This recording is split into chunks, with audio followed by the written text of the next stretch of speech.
This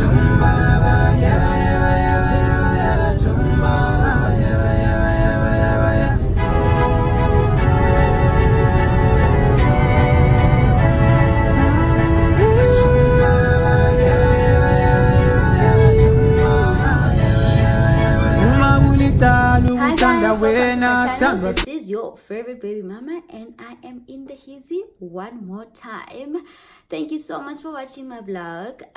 So today I'm gonna be talking about bringing a child in a marriage. When you get married and you have a child with someone else, so I'm just gonna share my opinions. I'm just gonna share what people have been sharing with me and my observations and the last time I talked about being in a relationship and having a child, how it's difficult at times to date, how it's difficult at times when you're meeting someone that does not have a child, and you instantly they by default they kind of have to be a dad, regardless if the father of their child is in the picture or not. They kind of have to also adjust their lives, or when they say they accept, it means that they also have to put in their 2 cents, their 5 cent into how the child is raised and. So today I'll be talking about bringing a child into marriage. So this is kind of very touchy, because I've had a friend, or friends rather, people that we have sat down and we've talked about the whole thing. We've talked about, yay, say hi. Hi. Say hello everybody. Hello, say hi. Hey, okay, we're back again. So I was trying to explain, let's say for instance, okay, getting married with a child, there's actually a lot of elements attached to the whole thing. So the first one will be the person you get married to agrees to take the child as theirs. In this instance, probably your child does not have a father at the moment, does not have a father at that time, or maybe the father is there but they're not really in the picture. So the husband then agrees to be like, okay, I'm taking this child as mine as I'm marrying you. Right. So there's a lot of things attached as to what if the child does not listen to the father, or the child grows up to be something that you guys did not expect. You can't really control them, you can't really do anything. It becomes very difficult. It also affects the relationship, it affects the marriage, it affects the whole family. So then does it come to a point whereby now you guys sit down, I don't want people to regret to say, okay, maybe I shouldn't have done this and that and that. Okay, I'm gonna leave it at that. There's no solution to it. I feel like all families are different, and whatever people decide on will be their solution or their decision. Another thing will be like, okay, now you decide not to get married with your child, you leave them probably with your grandparents, right? And then our child grows up and they're still with their grandparents, but then it comes to a point where they really need you and you can't really do much because you're married to another family, and you can't really do much to help them. For instance, let's say for instance your child then that's staying with your grandparents have a child, right?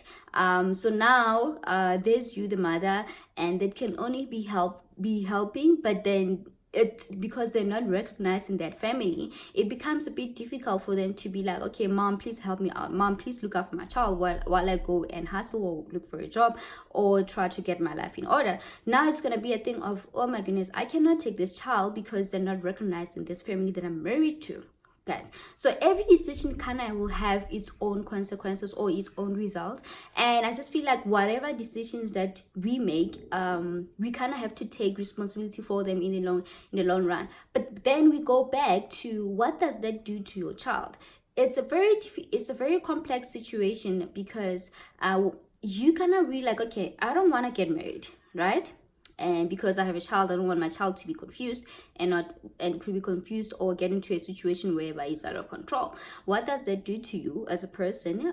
You become unhappy. It means you kind of made a huge sacrifice. Will you be okay with your decision in the long run?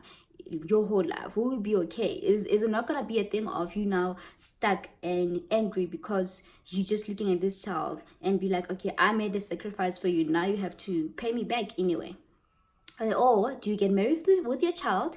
I just feel like getting married with a child also has to come in, like, both parties have to agree, and there has to be a thorough communication and also an agreement to say, okay, this is our child together, regardless of the situation. This is our child, we're going to raise the child together, and these are the rules that we set up for ourselves. Remember, you bring in the child, you have already set rules for yourself as a parent, as a favorite baby mama. You've already set rules for yourself to say, I want to raise my child this way. Then you meet someone who has their own rules. Now you have to combine the two and try to come up with this solution.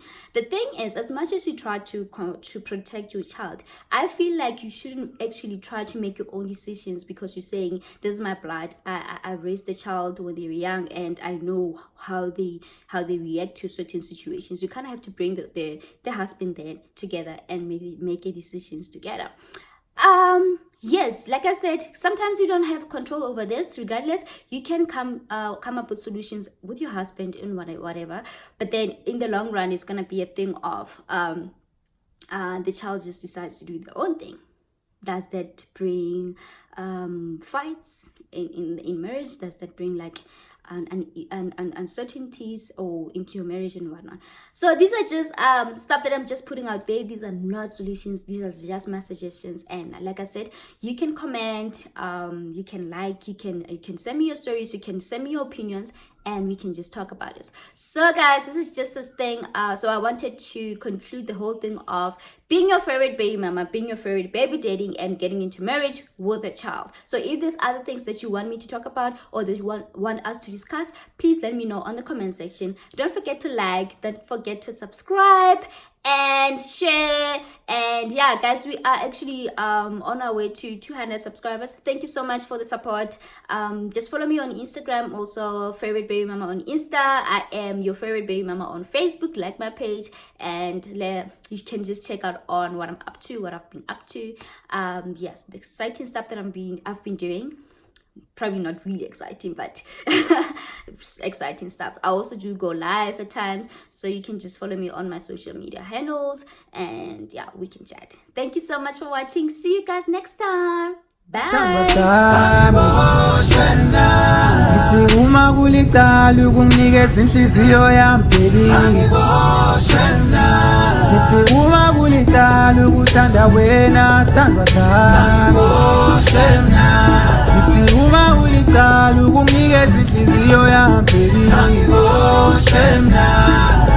I always want you next to me. Jengo spotten in a weed. I wanna see to better against the show. I will alunga feeling pillow. I'm a panze. Wako so zingen is a zurin. Mangona when I'm going the losing it and I know me. You are the reason why.